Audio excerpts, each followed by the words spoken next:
दोस्तों, vocabulary series को आगे बढ़ाते हुए आज मैं आपके लिए लेके आया हूँ English language activity people 1 book से पहला चैप्टर पीपल का कैटेगरी 3। मतलब इंग्लिश लैंग्वेज एक्टिविटी पीपल 1 का पहला चैप्टर का तीसरा category group of particular people. इसमें बहुत सारे वर्ड्स हैं तो हम एक एक करके देखेंगे। कोशिश ये रहेगी कि वो वीडियो देखते देखते आपको सारे लर्न हो जाएं। पहला है जैसे एज ग्रुप, वर्ड जैसे दिख रहा है एज ग्रुप, तो ध्यान देंगे हम क्या पढ़ने वाले हैं। इसमें ग्रुप ऑफ पीपल के बारे में पढ़ेंगे बट इसको पर्टिकुलराइज किया गया है। मतलब जो ग्रुप ऑफ पीपल है ना वो पर्टिकुलर ग्रुप ऑफ पीपल है। क्या वो पर्टिकुलरिटी है उसके आधार पे ही सारे वर्ड्स अलग अलग है, हमको वो पकड़ना है। सारे वर्ड्स अपने आप याद हो जाएंगे। जैसे कि दिखा रहा है एज ग्रुप। एज ग्रुप का मतलब क्या होता है? इस एज से लेके इस एज के बीच में जितने भी लोग हैं उन लोगों के ग्रुप को क्या बोलेंगे? Age group. मान लेते कहते हैं 30 और 40 एज के बीच में जितने भी लोग हैं उन लोगों के लिए क्या बोलोगे? Age group. 30 and 40 age group का मतलब हो गया दो पर्टिकुलर एज के बीच में जितने भी लोग हैं उन लोगों के लिए जो वर्ड यूज होगा एज ग्रुप। नेक्स्ट है असेंबलेज। हमने दूसरे वीडियो में भी देखा था असेंबलेज। मतलब असेंबलेज वर्ड किससे बना है? असेंबल से। मतलब अलग अलग पॉइंट से इकट्ठा होकर के एक ग्रुप बना है। तो ऐसा ग्रुप ऑफ पीपल जहां पे इकट्ठा हुआ है अलग अलग पॉइंट से, ये हो गया ना सेंस उसका, अलग अलग पॉइंट से आके यहाँ पर इकट्ठा हुए हैं। वैसे ग्रुप ऑफ पीपल के लिए हम क्या वर्ड यूज करेंगे? असेंबलेज। नेक्स्ट है एक वर्ड है जैसे बोट लोड, शिप लोड, बस लोड और कोच लोड। अब जरा देखिए, एक शिप चाहे बस या कोई कोच या कोई बोट पे जितना मैक्सिमम पीपल आ सकता है उन पीपल को, उन ग्रुप ऑफ पीपल को हम लोड से मीन करेंगे। मतलब एक बस में जितना भी मैक्सिमम लोग आ सकते हैं उसको क्या बोलेंगे? बस लोड। एक कोच है, आजकल तो कोच यूज नहीं होता, जो भी घोड़ा गाड़ी होता था पहले, उसमें जितने भी पीपल आने की कैपेसिटी है वो आ गए हैं तो उसको कोच लोड बोलेंगे। एक बोट में जितनी कैपेसिटी है उन सारे लोग आ गए हैं और उस वक्त जो ग्रुप बना है उसके लिए हम बोट लोड यूज करेंगे। शिप के लिए भी शिप में जितनी भी कैपेसिटी है उतने लोग आ गए हैं तब जो ग्रुप बना है उसके लिए हम शिप लोड यूज करेंगे। नेक्स्ट है सर्कल। सर्कल का मतलब हुआ जैसे कोई परिचित लोगों का ग्रुप, या जैसे यहां पे देखेंगे क्या लिखा? अक्वाइंटेंसेस या पीपल विद कॉमन इंटरेस्ट और प्रोफेशन। मतलब एक ग्रुप है जहां पर सभी लोग एक दूसरे से परिचित है, एक दूसरे को जानते हैं, या सभी लोग एक कॉमन प्रोफेशन से हैं, या सभी लोग एक कॉमन इंटरेस्ट से हैं, यानी सभी लोगों का इंटरेस्ट कॉमन है। ऐसा कोई ग्रुप बना है। यदि हमारा ये सेंस है क्या कि परिचित लोगों का ग्रुप है, मतलब जहां पे ग्रुप बना है जितने भी लोग हैं सारे एक दूसरे को जानते हैं, पहचानते हैं, या जो ग्रुप ऑफ पीपल है उन सभी का इंटरेस्ट कॉमन है, या सभी कॉमन प्रोफेशन से आते हैं, तब जो ग्रुप बना है तब उसके लिए हमारे पास वर्ड बनेगा, यूज होगा circle. Next is constellation. Constellation का मतलब है यहाँ भी एक ऐसा ग्रुप जहां पे लोग आपस में एसोसिएटेड है या सिमिलर नेचर के लोग हैं। मतलब नेचर सिमिलर है या उनका प्रोफेशन सिमिलर है, या फिर एसोसिएटेड लोग हैं आपस में। ग्रुप में जितने भी हैं सब आपस में इकट्ठा है। इकट्ठा मतलब एसोसिएटेड है। वैसे एसोसिएटेड और सिमिलर ग्रुप ऑफ पीपल के लिए वर्ड यूज हो जाएगा कॉन्स्टलेशन। क्राउड। क्राउड का मतलब लार्ज नंबर ऑफ पीपल एक पर्टिकुलर जगह पे आए हैं but in an organised way. In an unorganised मतलब लोग इकट्ठा हैं बट ऑर्गेनाइज्ड नहीं है। अगर हमारा सेंस है लार्ज क्राउड ऑफ पीपल है, लार्ज ग्रुप ऑफ पीपल है बट ऑर्गेनाइज्ड नहीं है आपस में। मतलब कोई कहीं बैठा हुआ है, सिस्टम के बिना है सारा अरेंजमेंट, राइट? अरेंजमेंट अनसिस्टमेटिक है। अगर ऐसा है तब जो ग्रुप बनेगा उसके लिए क्या बोलेंगे? क्राउड। तो क्राउड मतलब क्या होगा? Large number of people gather together in an organised unorganised, बिना किसी ऑर्गेनाइजेशन के एक साथ कहीं बहुत सारे लोग इकट्ठा हुए तब जो बनेगा ग्रुप, उसके लिए हम वर्ड यूज करेंगे crowd. Next word is crush.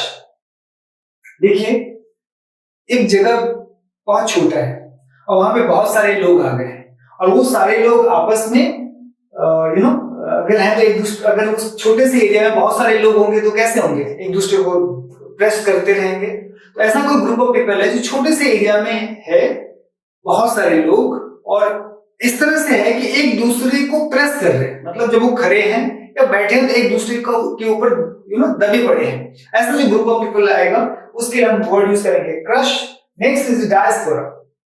Diaspora का मतलब होता है, मान लेते हैं ऐसे लोगों का ग्रुप जो अपने कंट्री से दूसरे कंट्री पे में चले गए हैं, तब जाके इकट्ठा हुए कहीं एक पर्टिकुलर जगह, मतलब अपने कंट्री से अलग अलग कंट्री में रहते हैं और किसी भी कारण से अब वो इकट्ठा हुए हैं, मतलब अपनी कंट्री में नहीं रहते बट अपनी कंट्री से दूसरे कंट्रीज में फैल गए हैं और किसी कारण से मीटिंग करने के लिए इकट्ठा हुए, तब जो ग्रुप ऑफ पीपल बनेगा that will be termed as diaspora. Next है ड्रोव। ड्रोव का मतलब हुआ एक लार्ज ग्रुप ऑफ पीपल, सभी एक ही काम कर रहे हैं या एक ही तरह की परिस्थितियों से गुजर रहे हैं या एक ही साथ मूव कर रहे हैं। गौर करेंगे, लार्ज नंबर ऑफ पीपल, एक ग्रुप है बहुत सारे लोगों से बना है बट सारे के सारे लोग एक ही तरह का काम कर रहे हैं, एक साथ ही मूव कर रहे हैं या सभी लोग एक समान परिस्थिति से गुजर रहे हैं, तब ऐसा जो ग्रुप ऑफ पीपल बनेगा that will be termed as drove. Next word is element. Element का मतलब होता है एक बड़ा सा ग्रुप है, उस ग्रुप में एक छोटा सा ग्रुप, उन छोटा सा ग्रुप का एक पर्टिकुलर खासियत है, मतलब group of particular characteristics within a larger group. वो जो छोटा ग्रुप होगा जिसका कैरेक्टरिस्टिक्स होगा, एक विशेष तरह का उसकी विशेषता होगी, उस छोटे से ग्रुप को हम बोलेंगे element.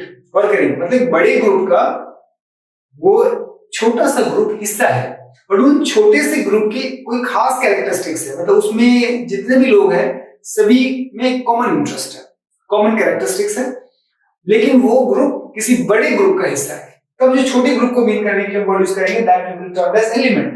Next is flock. Flock का मतलब होता है large crowd of people. Crowd के लिए हमने क्या पढ़ा, large number of people gather together in an unorganised वे।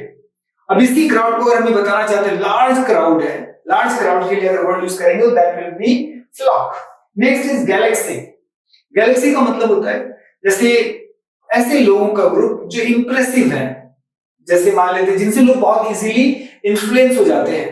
नहीं, मान लेते उदाहरण के तौर पे कहीं साइंटिस्ट का ग्रुप है या कहीं फिल्म स्टार्स का ग्रुप है या ऐसे लोग हैं जहां पे सोसाइटी के सारे इंपॉर्टेंट लोग हैं, बाकी सोसाइटी के लोग उन लोगों से बहुत इन्फ्लुएंस्ड हैं, मतलब ऐसे लोगों का ग्रुप जो इंप्रेसिव है, मतलब लोग उससे इंप्रेस है, उनकी खासियत ऐसी है, उनकी कोई भी एक पर्टिकुलर कॉमन कैरेक्टरिस्टिक्स होगी या कॉमन सभी लोगों की कॉमन कैरेक्टरिस्टिक्स ना भी हो तो यही एक कैरेक्टरिस्टिक्स होगी कि इतने इंपॉर्टेंट है कि सभी लोग इजीली इन्फ्लुएंस हो जाते हैं।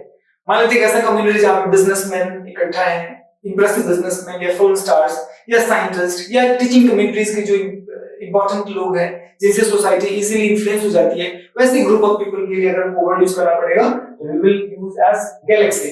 अब वर्ड करेंगे गैलेक्सी, कॉन्स्टलेशन, एस्ट्रोनॉमिकल वर्ड्स हैं, तो हम लोगों ने कॉन्स्टलेशन ही पढ़ा था। कॉन्स्टलेशन में क्या पढ़ा कि एसोसिएटेड और सिमिलर पीपल का जो ग्रुप होगा उसको कॉन्स्टलेशन कहेंगे, लेकिन यहाँ पर जो गैलेक्सी है, गैलेक्सी का मतलब है large group of impressive people, group of people but कैसे पीपल इंप्रेसिव, मतलब सोसाइटी उनसे इंप्रेस है, ऐसे लोगों के ग्रुप को हम बोलेंगे Galaxy. Next is gathering. Gathering का मतलब सिंपल है, गैदर हो गया है, मतलब कहीं एक जगह इकट्ठा है, आपस में मीटिंग कर रहे हैं। गैदर मतलब इकट्ठा, अलग अलग पॉइंट से एक जगह इकट्ठा है और आपस में मीटिंग कर रहे हैं, ऐसे ग्रुप ऑफ पीपल को हम क्या बोलेंगे, just gathering. Next is horde. अब वर्ड करेंगे, होर्ड से पहले हमने एक और वर्ड यूज करा, क्या, फ्लॉक। फ्लॉक में क्या पढ़ा, large crowd of people. Horde का मतलब भी होता है large group of people. Horde मतलब large group of people. Crowd में भी यही पढ़ा, बट क्राउड में हमारा क्या सेंस था, अनऑर्गेनाइज्ड वे। होर्ड का मतलब बस इतना ही, लार्ज ग्रुप ऑफ पीपल है। Next is huddle. अब हडल में क्या है, एक जगह है जहां पर बहुत सारे लोग हैं बट जगह कम है और सारे लोग स्टैंड खड़े हैं बट इतना जगह कम है कि बहुत सट के खड़े हैं, नहीं, स्टैंडिंग वेरी क्लोजली। इससे पहले एक वर्ड था क्या, क्रश। क्रश में क्या था कि लोग खड़े हैं या बैठे हैं बट एक दूसरे को प्रेस कर रहे हैं, राइट, एक दूसरे को, मतलब ऐसे है कि सारे लोग एक दूसरे से दबे पड़े हैं, तो वहां पे क्रश होगा। लेकिन यहाँ पे हडल की बात आ गई, यहाँ पर ये होगा कि लोग हैं एक दूसरे के वेरी क्लोज, बहुत नजदीक, एक दूसरे से के नजदीक में इकट्ठा है, जगह कम है, लोग बहुत है। तो एक दूसरे के नजदीक में खड़े, वेरी स्टैंडिंग, सारे लोग खड़े हैं but very close together, very closely. Generally अब जब खड़े होते हैं गैप रहता है, उस गैप के बाद कंफर्टेबली फील करते हैं, लोग कंफर्टेबल फील करते हैं। लेकिन जब हटल की बात आएगी ना, तो इतने क्लोज हैं कि लोग अनकंफर्टेबल फील कर रहे हैं। प्रेस की तरह एक दूसरे को दबा तो नहीं रहे, बट इतना ऐसा भी दूरी नहीं है एक दूसरे से कि कंफर्टेबल रह सके। तो ऐसे वर्ड, ऐसे ग्रुप ऑफ पीपल के लिए वर्ड होगा हटल। क्या देखा, पहला एज ग्रुप, मतलब एक एज और दूसरे एज के बीच में जितने भी ग्रुप ऑफ पर्सन होंगे, पीपल होगा, उसके एज ग्रुप होगा। नेक्स्ट असेंबलीज, मतलब एक जगह लोग अलग अलग पॉइंट से इकट्ठा हुए हैं तब जो असेंबल हुए हैं, राइट, अलग अलग पॉइंट से इकट्ठा हुए हैं तब जो ग्रुप ऑफ पीपल बना है, उसके लिए वर्ड यूज करेंगे असेंबलीज। नेक्स्ट है, मान लेते कोई व्हीकल है या कोई कुछ इस तरह से जिसकी मैक्सिमम कैपेसिटी हो सकती है, उतने ही लोग हैं, तो ऐसे ग्रुप ऑफ पीपल के लिए हम लोड सफिक्स लगा यूज करेंगे। जैसे बस की जितनी कैपेसिटी है उतने सारे लोग हैं, मैक्सिमम कैपेसिटी एक बस में जितने लोग हो सकते हैं, उनसे जो ग्रुप बना है उसके लिए हम बस लोड या बोट लोड या कोच लोड या ट्रक लोड, ट्रक में तो सामान रहता है बट समझाने के लिए कह रहे हैं, मैक्सिमम कैपेसिटी जितना है एक बस में उतने लोग हैं, तो उस ग्रुप ऑफ पीपल के लिए क्या वर्ड यूज होगा, बस load. Next is the circle. Circle का मतलब है जो परिचित लोगों का ग्रुप है या सिमिलर प्रोफेशंस के जो लोग हैं या जिनका इंटरेस्ट कॉमन है, कॉमन इंटरेस्ट के सारे लोग इकट्ठा हैं, उस तरह से जो ग्रुप ऑफ पीपल बना है उसके लिए हमारे पास वर्ड होगा circle.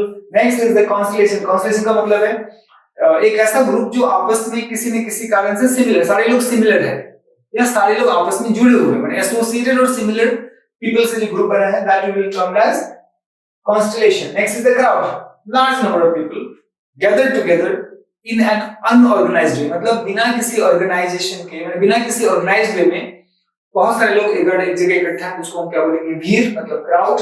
Next word is the crush. Crush का मतलब है क्राउड ऑफ पीपल, बट एक जगह इकट्ठा है बट जगह बहुत कम है, लोग बहुत ज्यादा है, इतने ज्यादा है कि एक दूसरे को प्रेस कर रहे हैं, एक दूसरे को दबा रहे हैं, तब जो वर्ड होगा उस ग्रुप ऑफ पीपल के लिए crush. Next is the diaspora. Diaspora का मतलब हुआ वो ग्रुप ऑफ पीपल जो अपने कंट्री से अलग होके, मतलब अपनी कंट्री से निकल के किसी और कंट्रीज में अलग अलग कंट्रीज में रहते हैं और किसी भी कारण से वो आपस में मीटिंग करने के लिए एक जगह इकट्ठा है, तो जो पीपल बनेगा, ग्रुप ऑफ पीपल बनेगा, that will be termed as diaspora. या उस डायस्पोरा हम उस सेंस से भी कह सकते हैं ग्रुप ऑफ पीपल है जो अपने कंट्री से निकल के दूसरे कंट्रीज में रहता है। यस, अगर हमको ये मीन करना है कि लोग अपने कंट्री से निकल के अलग अलग कंट्रीज में रहते हैं, तो तब जो हम ग्रुप के सेंस में उनका यूज करेंगे, that will B diaspora. Next is drove. Drove का मतलब वो लार्ज ग्रुप ऑफ पीपल जो एक ही तरह की स्थिति से गुजर रहे हैं, एक ही तरह का काम कर रहे हैं या एक साथ मूव कर रहे हैं, तब ऐसे ग्रुप ऑफ पीपल के लिए जो वर्ड होगा ड्रोव। एलिमेंट का मतलब हुआ एक बड़े ग्रुप के अंदर एक छोटा सा ग्रुप ऑफ पीपल जो उस ग्रुप ऑफ पीपल की कोई खासियत है, मतलब group of people with particular characteristics within a larger group, right. ऐसे छोटे group of people within a larger group of people के लिए वर्ड यूज होगा element. Next is the flock. Flock का मतलब लार्ज क्राउड ऑफ पीपल, एक crowd है but बड़ा क्राउड है, उसके लिए वर्ड यूज होगा तो फ्लॉक यूज करेंगे। Next is galaxy. गैलेक्सी का मतलब लार्ज ग्रुप ऑफ पीपल या large crowd of people but impressive people, ऐसे लोगों का ग्रुप जिसमें सोसाइटी इंप्रेस है।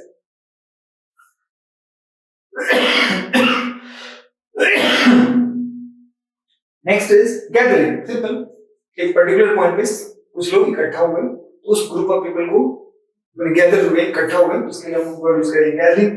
होर्ड का मतलब हो गया फ्लॉक के तरह ही। फ्लॉक में क्या था, large crowd of people. Horde का मतलब ये होता है लार्ज ग्रुप ऑफ पीपल। अच्छा, next is huddle. Huddle press से मिलता जुलता है बट प्रेस जैसा नहीं। प्रेस का मतलब हो गया कम जगह पे बहुत सारे लोग इकट्ठा हो गए इस तरह से कि एक दूसरे को दबा रहे हैं, तब हम बोलेंगे प्रेस। बट हडल का मतलब हुआ कि एक ऐसा ग्रुप जो कम जगह पे है, मतलब बहुत सारे लोग हैं बट जगह कम है, इस वजह से अनकंफर्टेबली एक दूसरे के बिल्कुल पास खड़े। तो ऐसे people they are standing close together. Close together क्यों? क्योंकि जगह कम है, जगह के कंपैरिजन में लोग ज्यादा है, एक दूसरे को दबा तो नहीं रहे, जैसे कि प्रेस में एक दूसरे को दबा रहे, मानो एक दूसरे की बॉडी से टच हो रहे, एक दूसरे को प्रेशर दे रहे, ऐसा तो नहीं है, लेकिन they are very closely standing together, मतलब uncomfortably they are standing closely together. तो ऐसे ग्रुप को बोलेंगे हग। इस तरह से और भी वर्ड्स हैं जो इसके दूसरे पार्ट में हम इसको लेके आएंगे। इस तरह से जो भी हमने देखा, ये सारे ग्रुप ऑफ पीपल है, बट क्या है, इनमें पर्टिकुलर कैरेक्टरिस्टिक्स है। हमें क्या करना है, इसको एक बार दोबारा देखना है। अगर आपके पास बुक है तो उसको पढ़ लेना है, या नहीं भी है तो कोई दिक्कत नहीं।